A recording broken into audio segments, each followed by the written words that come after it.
Soy el doctor Horacio Difonso y en esta clase me voy a referir a los trastornos del agua y del sodio plasmático, básicamente a las situaciones de hipernatremia y de hiponatremia. Continuando con la clase de agua y sodio, nos vamos a referir ahora a la hiponatremia, que se define con una concentración de sodio plasmático menor a 135 milequivalentes por litro. Frente a un paciente con hiponatremia, una de las primeras preguntas que debemos formularnos es si se trata de una hiponatremia sintomática o asintomática. Como vamos a ver a lo largo de esta clase, en algunos pacientes esto es muy claro y en otros pacientes que parecen ser asintomáticos pueden tener trastornos sutiles que no son evidentes en la aproximación clínica inicial. Las manifestaciones clínicas provocadas por la hiponatremia pueden ser leves o pueden ser graves. Y esto va a depender, por un lado, del valor del sodio plasmático, cuán bajo esté, pero también va a depender de la rapidez de desarrollo de esta hiponatremia, que puede ser lenta o puede ser rápida, y también va a depender de la capacidad de adaptación del organismo, particularmente del encéfalo, capacidad que puede ser alta o puede ser baja. De la suma de estos factores va a depender si un paciente con determinada cifra de natremia va a estar muy sintomático, poco sintomático o aparentemente asintomático. Las manifestaciones clínicas, como dijimos al inicio de la clase, son básicamente referidas al sistema nervioso central y en el caso de la hiponatremia provocadas por edema cerebral. Los pacientes pueden referir cefalea, náuseas, a veces vómitos, pueden verse aletargados, bradipsíquicos, somnolientos, apáticos, pueden estar desorientados, pueden tener un cuadro de agitación psicomotriz y hasta de delirio. A veces se ve respiración de Jayne-Stokes, raramente déficit neurológicos focales, pueden tener hiporreflexia generalizada y los trastornos más graves vinculados a hiponatremia desde el punto de vista neurológico son la aparición de convulsiones y por supuesto el deterioro del sensorio que puede llegar al coma pasando por la obnubilación y el estupor. La hiponatremia asintomática. Uno ve al paciente, tiene el laboratorio con hiponatremia, generalmente no muy severa, y luce bien, no parece estar sintomático. Sin embargo, esos pacientes no siempre están realmente asintomáticos porque tienen trastornos neurológicos sutiles que en la evaluación inicial no son evidentes. Estos trastornos de la hiponatremia crónica suelen manifestarse como trastornos de la marcha, trastornos cognitivos leves, solo evaluables con test cognitivos, y sobre todo trastornos en la atención y en la coordinación visual espacial, esto muy particularmente en ancianos, que los hace proclives a las caídas y las consecuencias de las mismas, sobre todo las fracturas traumáticas. Esto en ancianos es una causa relativamente frecuente, predisponente a las fracturas, por ejemplo, de cadera, por caídas. En la actualidad, la hiponatremia crónica, aunque sea leve, y como dije particularmente en ancianos, se considera un factor de riesgo para fractura traumática de cadera. Y esto se debe a dos tipos de problemas que esta hiponatremia crónica ocasiona. Los mencionados trastornos del sistema nervioso central, que los predisponen a las caídas, y además la hiponatremia se relaciona con una disminución de la densidad mineral ósea por un aumento de la reabsorción de hueso y una alteración de la calidad del hueso que hace que estos pacientes tengan huesos más frágiles. la combinación de huesos más frágiles a través de osteopenia y osteoporosis y las caídas predisponen a estos pacientes a la fractura de cadera. Entonces, recordar que la hiponatremia crónica es un factor de riesgo en ancianos para fractura de cadera. Entonces, debemos recordar con respecto a la anatremia que tenemos pacientes normonatrémicos, hiponatrémicos e hipernatrémicos. Desde el punto de vista de la evolución en el tiempo, tanto la hiponatremia como la hipernatremia la definimos como aguda si es de menos de 48 horas de evolución y como crónica si es de más de 48 horas de evolución. En muchos casos en la práctica no sabemos el tiempo de evolución. En esos casos es mejor considerarla como crónica que como agudas, tanto la hiper como la hiponatremia. Desde el punto de vista de la severidad, de la gravedad, del descenso de la anatremia, se considera una hiponatremia severa aquella de menos de 125 miliequivalentes, moderada entre 125 y 130 y leve entre 130 y 135. Pero como dijimos, el valor no es el único que tiene importancia, sino el tiempo de desarrollo. O sea, hay pacientes que tienen hiponatremias crónicas de, supongamos, 120 miliequivalentes por litro y están bien, aparentemente asintomáticos. Ahora, si se desarrolla una hiponatremia severa y aguda, seguramente el paciente va a estar muy sintomático.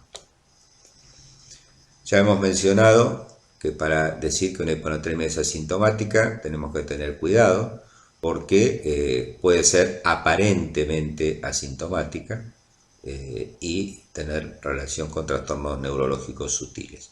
Y por otro lado están los sintomáticos, que van a tener manifestaciones, como hemos mencionado, básicamente referidas al sistema nervioso central, que pueden llegar a ser muy graves, como las convulsiones y el coma. Y desde el punto de vista de su volemia, los pacientes pueden tener disminución de la misma, o sea, estar hipovolémicos, pueden ser normovolémicos o pueden ser hipervolémicos, independientemente del valor de la anatremia.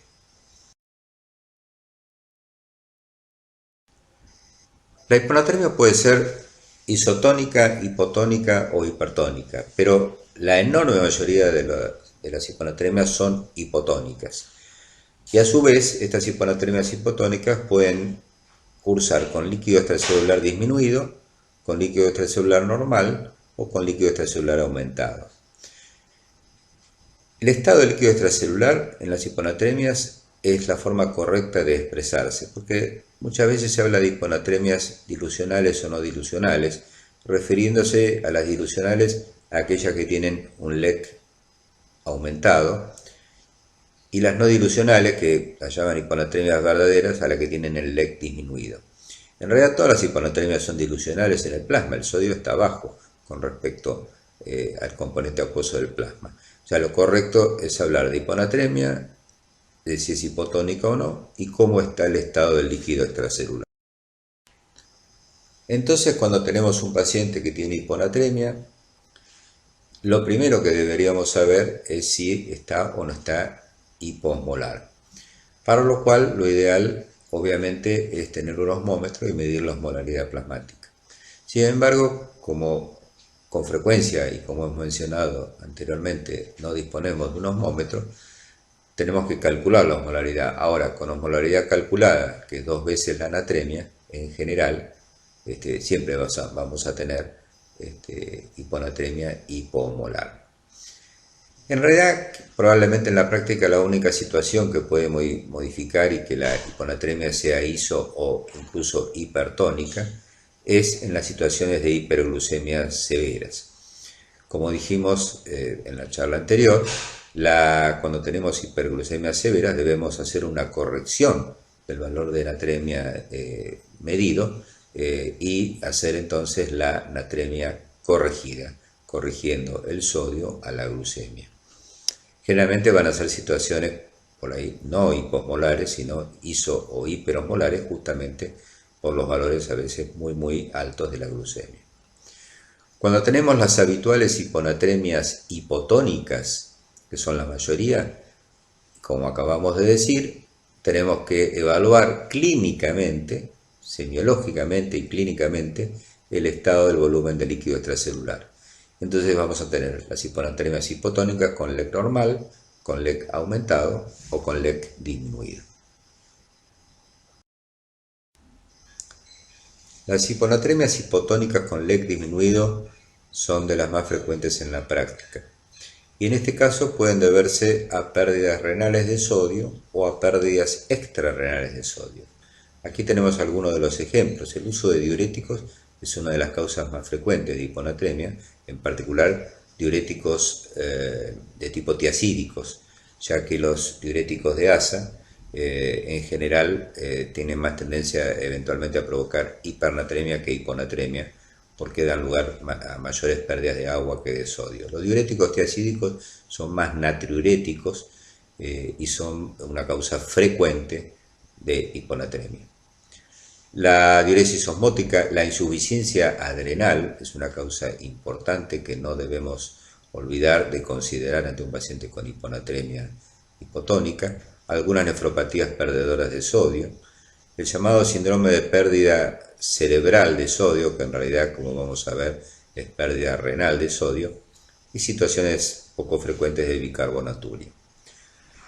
Dentro de las pérdidas extrarrenales de sodio, por supuesto, los estados de diarrea, los vómitos, hemorragias, sudoración excesiva, situaciones de tercer espacio abdominal, las pancreatitis agudas graves, son causas o pueden ser causa de hiponatremia hipotónica con LEC.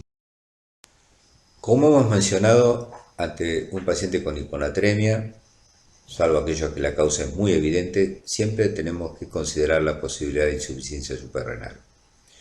En la insuficiencia suprarrenal, la generación de hiponatremia es secundaria también a un aumento de la hormona antidiurética. Se presenta mucho más frecuentemente en la insuficiencia suprarrenal primaria que en la secundaria. Es frecuente que se acompañe de hipercalemia causada por hipoaldosteronismo. Y el tratamiento, más allá del manejo de la anatremia, como veremos posteriormente, es la administración de glucocorticoides. El otro grupo importante por su frecuencia en la práctica clínica son las hiponatremias con líquido extracelular normal. Y probablemente estas sean las más frecuentes porque el mecanismo más frecuente de hiponatremia es el síndrome de secreción inapropiada de hormona antidiurética, que se ve primero en la lista, conocido en una de sus siglas como SIHAT. Síndrome de secreción inapropiada o inadecuada de hormona antidiurética. Otras causas son lo que se conoce como los mostatos reseteados. Estos son pacientes en general añosos, con patologías crónicas, muchas veces postrados y desnutridos, que tienen su homostato reseteado a un nivel más bajo que 135, o sea, como que la anatremia para ese tipo de pacientes, su límite inferior no es 135 miliequivalentes por litro y es otra cifra, supongamos 128, por decir cualquier cifra. Y para ese paciente su natremia habitual, constante, difícil de modificar, es justamente esa. Bueno, el uso de tiacidas puede generar hiponatremia con LEC disminuido o con LEC normal, porque las tiacidas, aparte de ser natriuréticas y provocar contracción de volumen, disparan también la liberación de hormona antidiurética y el paciente con hiponatremia por tiacidas puede verse y tener manifestaciones de líquido extracelular disminuido o puede verse semiológicamente con líquido extracelular normal. Lo mismo ocurre con el hipotiroidismo, que tiene un mecanismo similar, siempre mediado por la ADH. El hipotiroidismo puede ser muy evidente en la clínica y el paciente tener un cuadro de mixedema generalizado, o puede no ser tan evidente y estar hiponatrémico. Ya hemos mencionado la insuficiencia adrenal, que puede cursar con LEC normal y a veces con LEC disminuido. Algunos pacientes con polidipsia primaria son pacientes en general psiquiátricos que toman más de 15 litros por ahí de agua por día, que es el límite con el cual podemos, aumentando nuestro clearance de agua libre, no caer en hiponatremia, no son muy frecuentes y repito que en general son pacientes psiquiátricos. Pacientes que reciben soluciones hipotónicas, generalmente iatrogénicamente indicadas, y por ahí en situaciones como puede ser un posoperatorio, donde ya de por sí tenemos la hormona antidiurética en valores altos y además indicamos soluciones hipotónicas, puede generar hiponatremia con LEC normal. Y la llamada potomanía de cerveza, que son pacientes o personas que se ven en algunas partes del mundo que tienen una ingesta de cerveza diaria muy elevada, pero muy elevada también se refiere a 10, 12, 15 litros o más de cerveza por día, pueden también tener hiponatremia con LEC normal. Justamente en ese tipo de hiponatremias hipotónicas con LEC normal, si nos fijamos en el sodio urinario y el paciente está ahorrando sodio, o sea, es la natriuresis menor a 25 miliequivalentes por litro, en general son pacientes que tienen ingesta excesiva de agua y baja en sodio.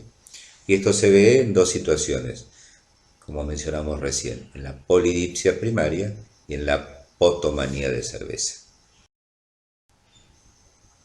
Muy bien, entonces en la evaluación diagnóstica de un paciente hiponatrémico, en primer lugar y como siempre, una adecuada anamnesis y un examen físico completo, probablemente en la mayoría de los casos ya nos va a dar la pista o la certeza de cuál es la causa de su hiponatremia. Luego deberíamos determinar, y si no podemos medirla, calcular la osmolaridad plasmática, determinar o calcular la osmolaridad urinaria y cuantificar el sodio urinario. Con todos estos datos juntos, seguramente vamos a poder diagnosticar la causa y el mecanismo de generación de la hiponatremia. En este cuadro entonces integramos la mayoría de las situaciones de hiponatremia. Fíjense, tenemos un paciente con hiponatremia hipotónica, que son la enorme mayoría, ya dejamos de lado la hiperglucemia severa. Nos fijamos en el volumen, en el estado del volumen de líquido extracelular, y como nos fijamos clínicamente, por la presencia de signos de deshidratación, de euhidratación o de sobrehidratación, y las manifestaciones de volemia.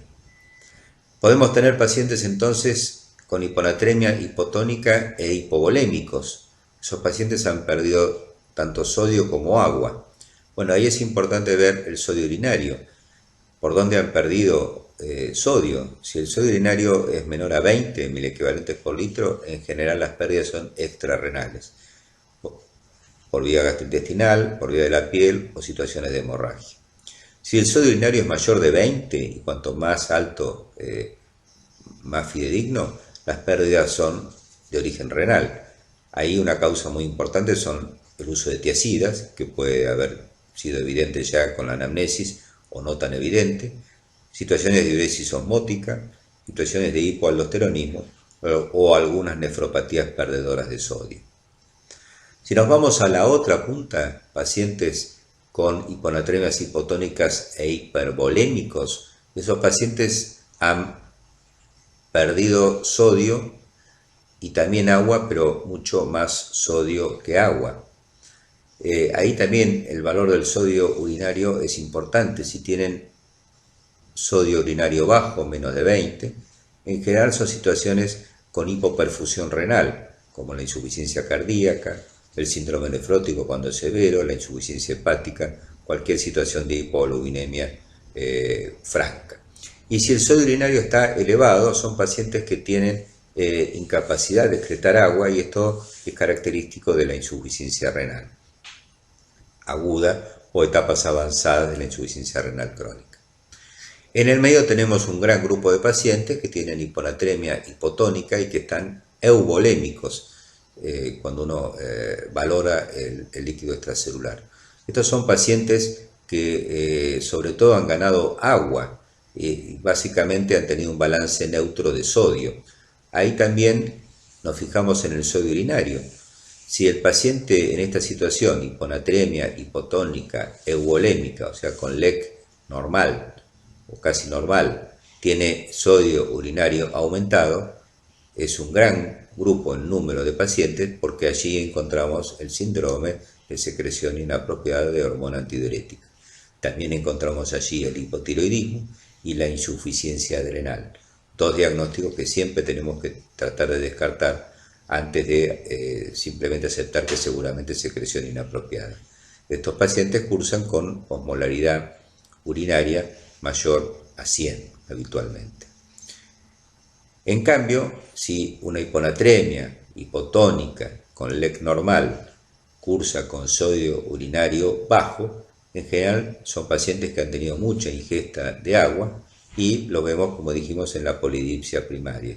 Esos pacientes tienen una osmolaridad urinaria muy baja, generalmente menor de 100 milimoles por kilo de agua. Hemos mencionado entonces que el síndrome de secreción inapropiada de hormona antidiurética, o SIHAD, es el mecanismo patogénico más frecuente de generación de hiponatremia, particularmente en pacientes internados. El síndrome consta entonces de hiponatremia, hiposmolaridad, cursan con LEC normal, a veces levemente aumentado, pero clásicamente con líquido extracelular normal, con osmolaridad urinaria alta, más de 100 milimoles por kilo, con sodio urinario elevado, más de 20 a 40, preferentemente más de 40 miliequivalentes por litro en orina de sodio, con uricemia disminuida, porque tienen aumentado el clearance de ácido úrico, y con ausencia habiendo descartado hipotiroidismo, insuficiencia renal o insuficiencia suprarrenal, porque si tenemos alguna de estas situaciones, las manifestaciones clínicas pueden ser similares. Esto es muy en particular con respecto al hipotiroidismo o a la insuficiencia suprarrenal. Para tener hiponatremia por insuficiencia renal, tiene que ser una insuficiencia renal realmente, como dijimos antes, aguda o crónica importante, ya que elevaciones no muy importantes de la urea y de la creatinina no descartan la posibilidad de tener un SIHAD. Y la uricemia, como dijimos, tiene bastante valor predictivo diagnóstico. Fíjense, una uricemia menor de 4 miligramos por decilitro en presencia de hiponatremia tiene un valor predictivo positivo para que sea esta hiponatremia motivada por secreción inapropiada de hormona antidiurética del 70 al 100% de los casos. O sea, es importante, desde el punto de vista diagnóstico, ante una hiponatremia, ver cómo está el ácido úrico plasmático. Las situaciones de hiponatremias hipotónicas que cursan con LEC aumentado que es en general evidente en el examen físico, son las situaciones clásicas de insuficiencia cardíaca, cirrosis hepática, el síndrome nefrótico, como hemos mencionado, la insuficiencia renal aguda o crónica, digamos, significativa, y fisiológicamente hay una generalmente leve hiponatremia hipotónica con LEC aumentado en el embarazo, sobre todo a partir del segundo y en el tercer trimestre del embarazo. Ante un paciente con hiponatremia, además de tratar de dilucidar, como hemos dicho hasta ahora, qué tipo de hiponatremia o por qué se generó la hiponatremia, es muy importante tratar de saber si es aguda, definida como menos de 48 horas de evolución, o si es crónica, con más de 48 horas de evolución. El problema es que la mayoría de las veces, o muchas veces, no sabemos exactamente, porque no tenemos datos previos, si la hiponatremia es aguda o es crónica. Cuando esto ocurre, o sea, cuando el tiempo de evolución de la hiponatremia no puede ser establecido con precisión, es más seguro, sobre todo cuando vamos a tratar la hiponatremia, considerar que es crónica y no asumir que es posiblemente aguda. De hiponatremias verdaderamente agudas hay algunas causas que son frecuentes. Por ejemplo, el posoperatorio. Si contamos con una atremia en el preoperatorio y el paciente dentro de las 48 horas desarrolla una hiponatremia, seguramente se ha combinado con factores que liberan hormona antidiurética, como puede ser el dolor, las medicaciones utilizadas para el dolor y el estrés quirúrgico en general, y además seguramente con la administración de fluidos hipotónicos en estas primeras horas del posoperatorio, que hacen todo esto una combinación para que el paciente desarrolle hiponatremia. Existe un síndrome que se ve post-cirugía endoscópica, sobre todo prostática, secundariamente uterina, donde se efectúan lavados vesicales continuos con soluciones hipotónicas y el paciente en el posoperatorio inmediato desarrolla hiponatremias muchas veces graves. Algunas raras situaciones de polidipsia en pacientes psiquiátricos, la hiponatremia aguda vinculada al ejercicio, pero esto se refiere a la hiponatremia aguda del maratonista, que seguramente por el ejercicio físico extremo sumado a la ingesta de demasiado líquido genera en estos pacientes hiponatremias agudas y a veces muertes posteriores a una maratón. El inicio reciente del uso de diuréticos de tipo tiacídicos, cuando uno lo puede identificar, que genera una hiponatremia aguda. La ingesta de la droga conocida como éxtasis en algunas circunstancias, como algunas fiestas electrónicas que se reparten este tipo, mejor dicho, se venden este tipo de drogas, y estas se acompañan de una ingesta hídrica aumentada, pueden terminar con una hiponatremia aguda sintomática grave en una guardia. Bueno, la preparación para colonoscopías, el uso de algunas drogas endovenosas como la ciclofosfamida o la oxitocina, y el inicio reciente de drogas como vasopresina o terlipresina o desmopresina pueden generar hiponatremias también agudas. Bueno, vamos a pasar ahora al tratamiento de la hiponatremia. Y el primer concepto extremadamente importante es que en las situaciones de hiponatremias agudas y sintomáticas, la terapéutica debe preceder al diagnóstico, o sea, al diagnóstico fisiopatológico. Si el paciente está agudamente sintomático, debemos corregir esa anatremia y después preguntarnos cómo se genera.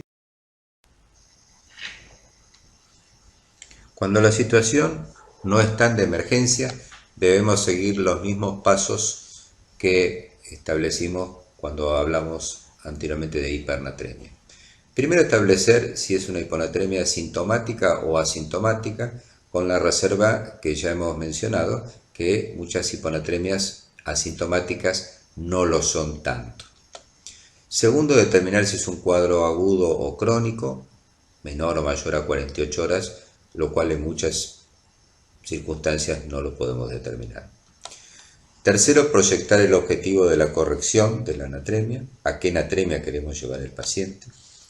Calcular el volumen de la reposición, recordando siempre que las manifestaciones clínicas de la hiponatremia y las potenciales complicaciones de su tratamiento están relacionadas con el compromiso del sistema nervioso central. Porque acá sí, en la hiponatremia, tanto en niños como en adultos, la sobrecorrección de una hiponatremia es peligrosa porque da o puede dar lugar a situaciones de desmielinización osmótica encefálica que muchas veces dejan un daño permanente. ¿Cuáles son los recursos terapéuticos para el tratamiento de la hiponatremia? Bueno, el tratamiento del trastorno de base, la restricción hídrica, en algunos casos generalmente leves y crónicos de secreción inapropiada de hormona antidiurética, la restricción hídrica solamente va corrigiendo la anatremia, la utilización de diuréticos de asa como la furosemida, que producen una diuresis más acuosa que natriuresis y pueden ayudar a corregir una hiponatremia. Recuerden entonces que los diuréticos de asa no son causa de hiponatremia, eventualmente pueden ser de hipernatremia y por el contrario son un recurso terapéutico que ayuda a la corrección de una hiponatremia. La administración de cloruro de sodio en distintas concentraciones y el uso de antagonistas de los receptores de la vasopresina, que son sumamente efectivos el síndrome de secreción inapropiada de hormona antidiurética, pero que en nuestro medio no están disponibles. Existe una fórmula ya clásica para calcular el requerimiento de sodio cuando tratamos una hiponatremia. La fórmula dice que el requerimiento de sodio es igual al agua corporal total por el sodio deseado, o sea, al cual queremos llevar el paciente, menos el sodio actual. Recuerden que esta fórmula existe, pero la verdad que en la práctica no la utilizamos mucho, porque nos va a dar determinada cantidad de requerimiento de sodio, pero no nos dice ni en cuánto tiempo ni de qué forma debemos administrarlo. De manera tal que recuerden que existe esta fórmula de requerimiento de sodio, así como existe una fórmula de déficit de agua en el caso de las hipernatremias, pero que no nos es muy útil.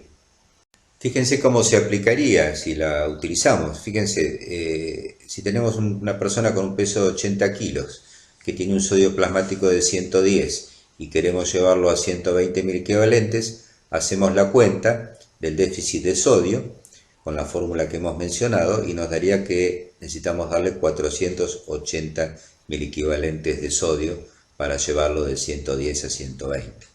Podemos además, como dijimos, agregar furosemida para aumentar la excreción de agua y prevenir la sobrecarga de volumen. Pero claro, estos 480 mil equivalentes tendríamos que ver de qué forma los pasamos, con qué solución y sobre todo en qué tiempo. De manera tal que la utilización de esta fórmula nos da una idea de cuánto sodio debiéramos pasarlo, pero no nos dice cómo hacerlo ni en cuánto tiempo.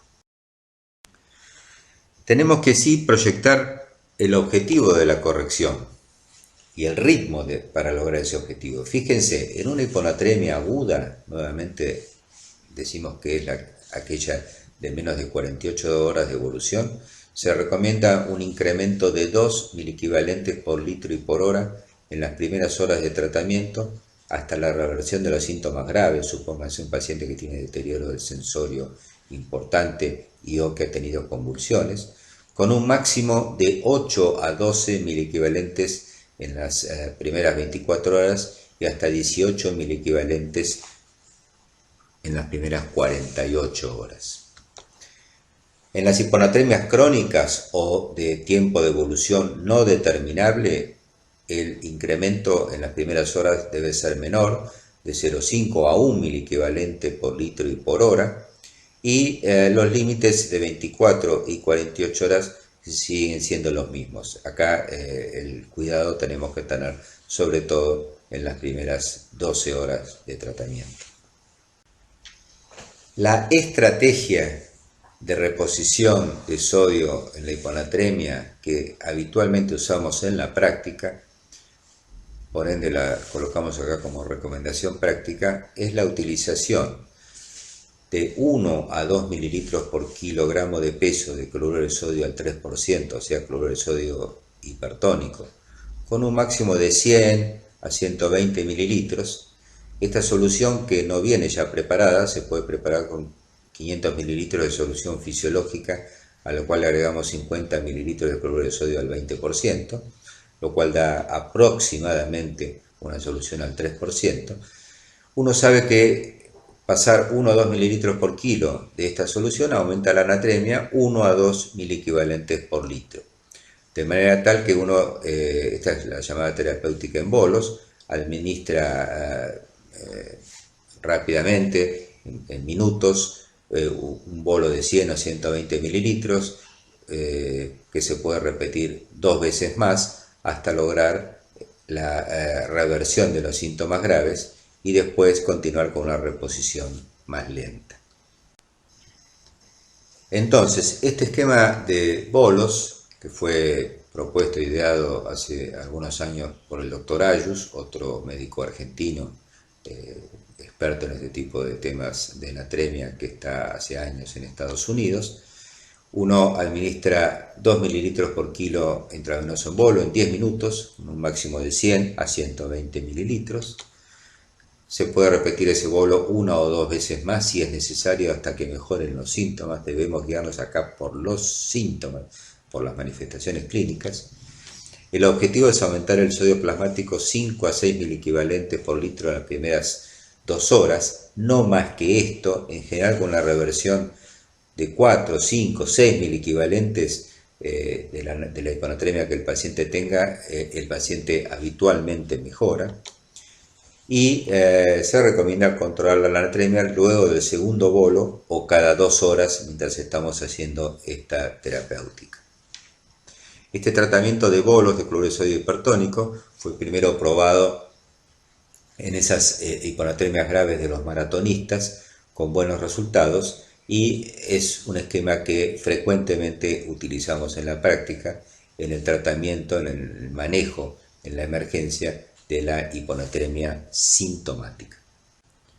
La administración de cloruro de sodio hipertónico la tenemos que suspender en el caso de, en primer lugar, mejoría de los síntomas neurológicos o que estemos llegando a un aumento del sodio plasmático de 10 miliequivalentes en las primeras 5 horas, porque en ese caso probablemente seguiremos hacia la sobrecorrección, que, como siempre dijimos, no debe exceder los 15 a 20 miliequivalentes de aumento de la anatremia en 48 horas. Esto tiene una explicación, porque la mayoría, por no decir todos los casos de síndromes de desmielinización que se han producido por sobrecorrección de pacientes con hiponatremia, en esos pacientes se ha excedido los 25 miliequivalentes de aumento de la anatremia en 48 horas, por ende no debemos excedernos, no debemos llegar a esa cifra, no debemos pasarnos de los 15, 18, 20 miliequivalentes de aumento de la anatremia en esas primeras 48 horas de tratamiento.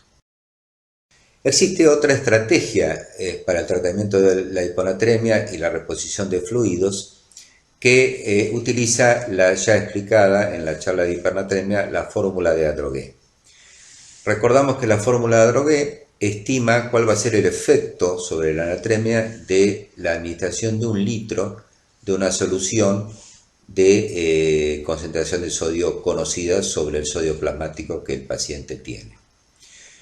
Recordamos que el cambio en el sodio plasmático va a ser igual entonces, según esta fórmula, al sodio infundido menos el sodio del paciente sobre el agua corporal total más 1. Recordamos también que si administramos potasio debemos considerarlo en la fórmula. Acá tenemos distintas soluciones de cloruro de sodio, al 5, al 3%, que es el que cuando usamos cloruro de sodio hipertónico en nuestro medio usamos al 3%, al 0,9%, que es la solución fisiológica, y la solución de Ringer lactato, que tiene 130 miliequivalentes por litro de sodio. Durante la reposición de sodio debe considerarse el volumen y el sodio urinario para evitar la inadecuada corrección de la anatremia. O sea, en las horas que estamos administrando el sodio que hemos calculado que queremos darle al paciente, el paciente sigue teniendo diuresis, sigue teniendo eventualmente otras pérdidas que debemos cuantificarlas para ir corrigiendo la cantidad de sodio que le pasamos al paciente. En casos de sobrecorrección, cuando nos pasamos de los límites aconsejados, puede llegar a administrarse vasopresina y soluciones de agua libre, soluciones hipotónicas, para prevenir el síndrome de desmielinización osmótica, que, como hemos ya enunciado, puede ser muy grave. El síndrome de secreción inapropiada de hormona antidiurética, que como ya hemos mencionado es el mecanismo patogénico más frecuente, tiene medidas terapéuticas que le son propias, además de la administración de cloruro de sodio hipertónico. La restricción de agua. Si uno restringe el agua en estos pacientes en las formas leves, no muy sintomáticas, de a poco la anatremia va a ir corrigiendo. El uso de diuréticos de asa, como dijimos, también va a provocar una diuresis más acuosa, mayor excreción de agua libre que de sodio, y también ayuda a corregir la hiponatremia.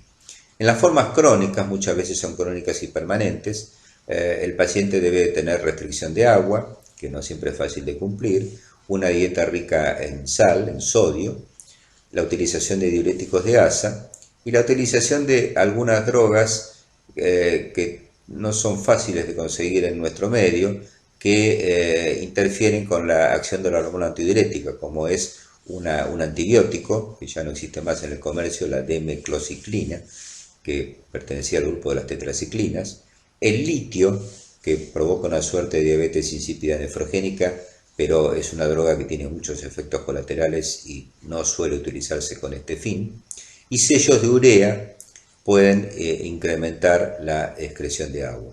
El tratamiento de elección sería el uso de antagonistas de los receptores de la vasopresina, que bloquean los receptores B2 de la vasopresina en el tubo colector. Lo que ocurre es que en nuestro medio no están disponibles, son drogas muy costosas, pero son las más efectivas para el tratamiento de este tipo de situación.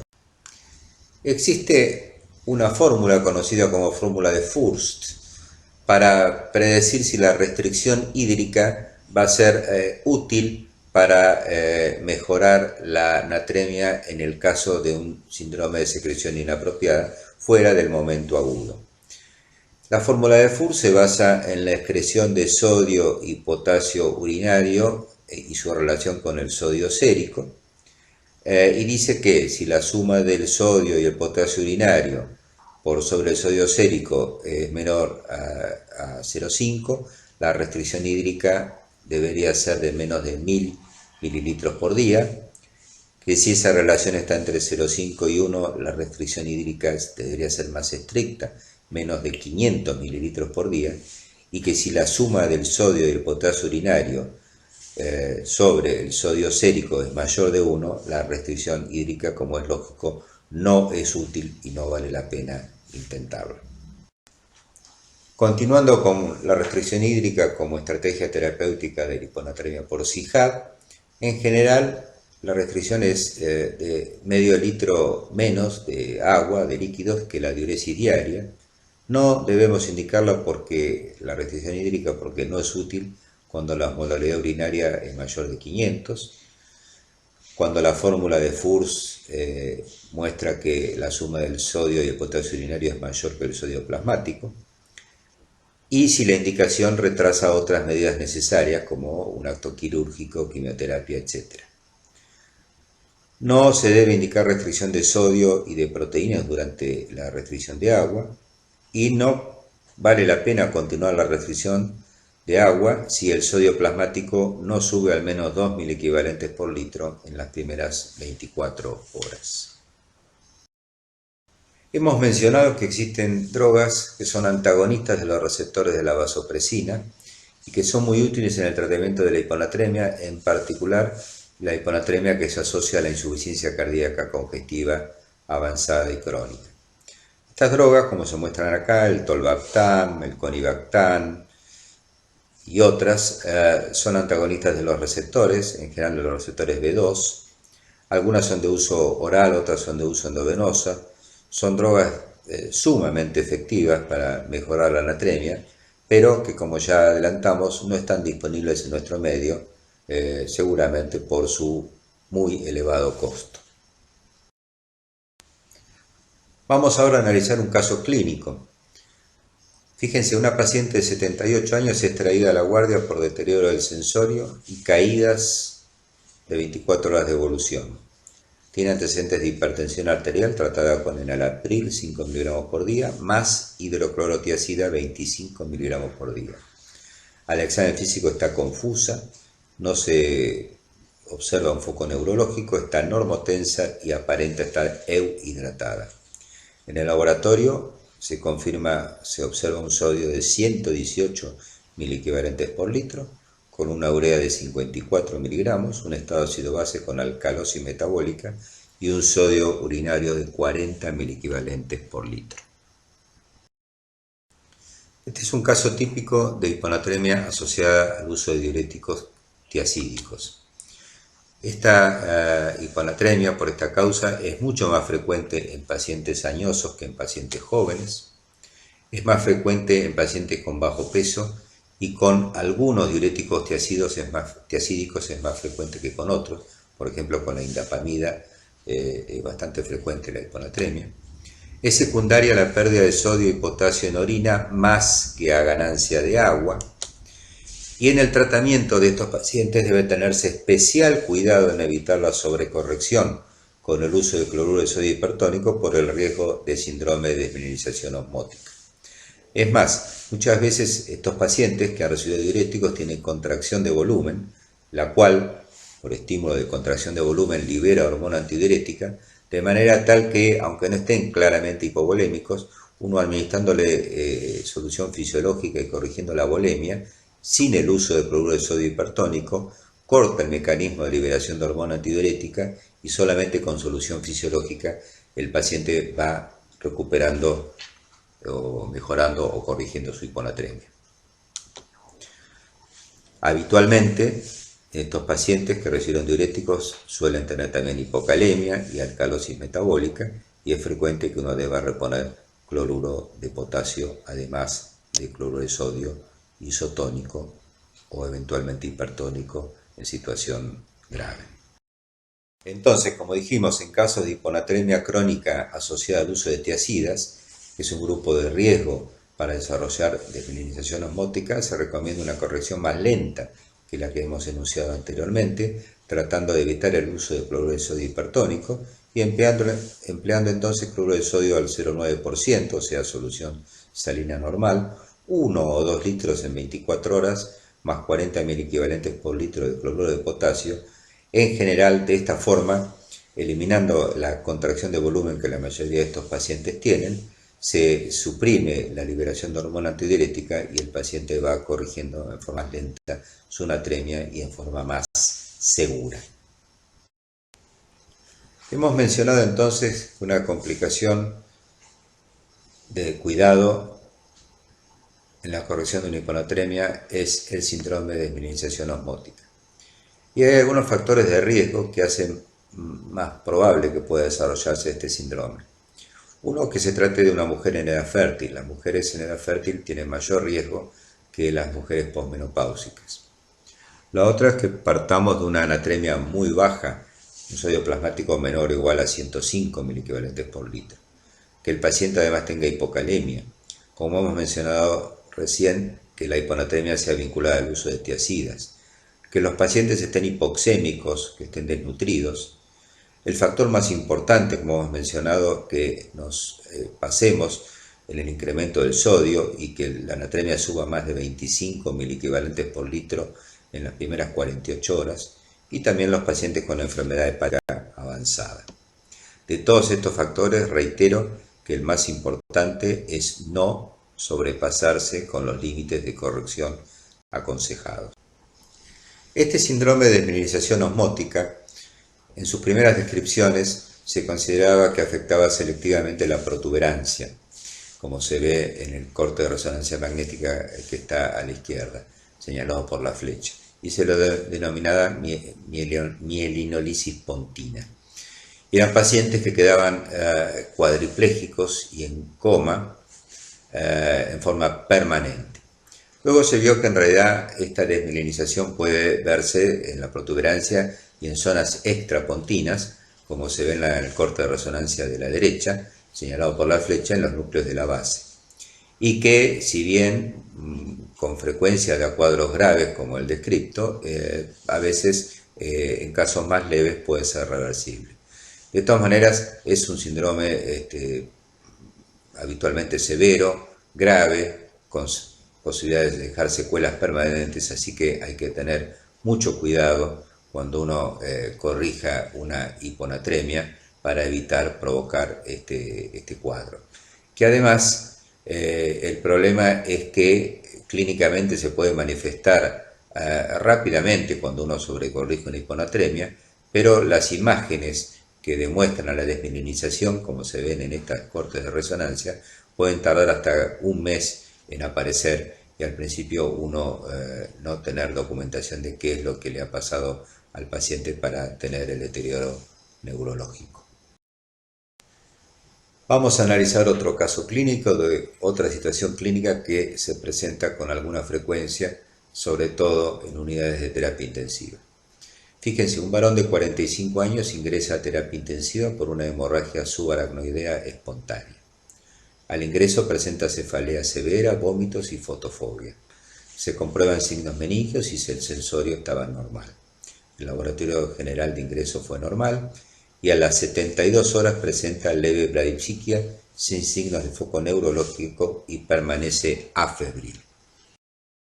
El laboratorio en ese momento demuestra una anatremia de 122 miliequivalentes por litro, con urea de 52, creatinina normal, potasio y ácido úrico normal y un sodio urinario alto de 60 miliequivalentes por litro. Había recibido 2,5 litros de soluciones intravenosas, 1 litro de solución salina y abundante ingesta oral. Es tratado con restricción hídrica sin mejoría de la anatremia, con aumento de la urea y se comprueba hipotensión ortostática. Bueno, este es un caso bastante típico, a veces no lo es tanto, de lo que se conoce como síndrome de pérdida cerebral de sodio, cuyo nombre correcto en realidad es síndrome de pérdida renal de sodio, porque lo que se produce es una natriuresis. Este cuadro es relativamente frecuente justamente en un paciente como el presentado, o sea, con hemorragia subaracnoidea, también con otras patologías neurológicas, por eso se lo denominó síndrome de pérdida cerebral, y es muy parecido clínicamente al síndrome de secreción inapropiada de hormona antidiurética, que también se puede producir teniendo de base patología neurológica. Se expresa clínicamente en forma leve, moderada o severa, hay natriuresis aumentada. En el caso que presentamos, el ácido úrico era normal, pero puede también tener hipouricemia, al igual que el CIHAD. Y la diferencia es que estos pacientes con pérdida renal de sodio son pacientes que están hipovolémicos y que responden a la expansión de volumen y no responden a la restricción de agua como el verdadero CIHAD. Es conveniente recordar que existe este síndrome porque lo que uno tiende a pensar en un paciente como el presentado, que lo más probable es que tenga secreción inapropiada de hormona antidiurética, y esto con frecuencia es cierto, pero si no responden a la restricción hídrica y o si están mostrando signos de hipovolemia, considerar la posibilidad de este síndrome y en realidad, en lugar de restringir el agua, expandir el volumen. Este síndrome entonces, contrariamente al CIHAD, es un estado de depresión de volumen secundario a una natriuresis y un balance negativo de sodio. Se discute mucho cuál es la patogenia, por qué se produce esta natriuresis en este síndrome. Se postula una reducción del tono simpático y sobre todo el efecto de ciertos péptidos natriuréticos, como el llamado péptido natriurético cerebral, que se liberaría en este tipo de cuadros. Es cierto que los mecanismos de producción no se conocen muy bien, pero lo que sí se sabe es que hay un balance negativo de sodio, una depresión de volumen, y que todo esto se puede corregir con expansión de la volemia. Muy bien, y para finalizar, quisiera recordarles que las manifestaciones clínicas de la hiponatremia y de la hipernatremia son fundamentalmente referidas al sistema nervioso central. Y también lo son las manifestaciones clínicas que pueden producirse por la corrección inadecuada, generalmente excesiva, de ambos trastornos. Fíjense, hacia la izquierda, cuando hay un rápido comienzo de hipernatremia o una rápida corrección de una hiponatremia crónica, lo que se puede producir es una desmielinización osmótica. Y a la derecha, vemos que si hay un comienzo rápido de una hiponatremia aguda o una rápida corrección de una hipernatremia crónica, lo que se puede producir como complicación es un edema cerebral. Con la salvedad, ya hemos dicho, que la rápida corrección de una hipernatremia crónica y en un adulto no es tan riesgosa para provocar tal edema cerebral como si las otras situaciones. Hemos revisado entonces las principales causas de hipo y de hipernatremia, sus mecanismos patogénicos, sus manifestaciones clínicas y sus pautas generales de tratamiento. Muchas gracias.